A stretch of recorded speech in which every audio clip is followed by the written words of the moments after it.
What's up, guys? Today I've got two different movements that you can do right from home to improve your hip mobility.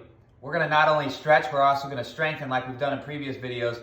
This one's gonna be great. You're gonna need a towel and or a plate. You're gonna either work on carpet or hardwood floor. Let's get it done. All right, here we go. So first one is my favorite. What you're gonna do is grab that towel, step on it. Other foot either has a shoe on it or you're stepping on carpet so you don't slide. Now, staying nice and tall, I'm gonna slide that back foot back as far as I can. Don't go too far because what we're about to do next. Brace my core and then drive that foot into the ground. Stay nice and tall and pull using that hip flexor to come back to tall. Drive it back, pull forward.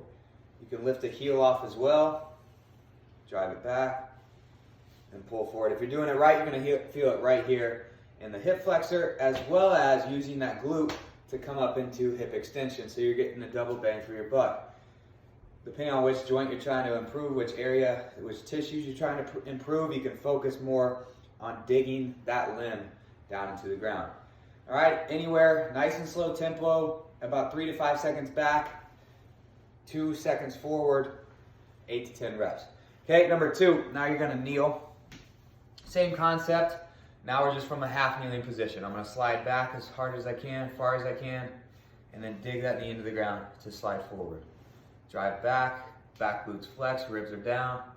Keep sliding back, and then pull forward. I really like this one because we not only get the knee flexion here, so I'm getting that hamstring from the flex position. Now I'm also getting the hip flexion, hip flexors working at the same time.